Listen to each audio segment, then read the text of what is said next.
First, we import ref and watch from Vue. Ref is used to create a reactive reference to a value, which will be our search query in this case. Watch is a Vue composition API function that allows us to run a side effect when a reactive reference changes. Next, we import the Lodash library, which is a popular utility library that provides many convenient methods like Debounce. Debounce is a function that we will use to create a delay in our watcher. We're inside the setup function of our Vue component, which is part of Vue 3's composition API. The setup function is where we define our reactive properties and watchers.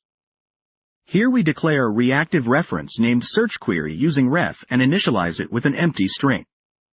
This will be bound to a search input field in our components template. We define a constant debounced search, assigning it the result of calling Lodash's debounce function. The debounce function takes two arguments: a function that logs the new value of our search query, and a timeout value of 500 milliseconds. This means the log will only happen if the input has stopped changing for half a second. Now we use Vue's watch function to observe changes to search query. On every change, we pass the new value of search query to debounced search.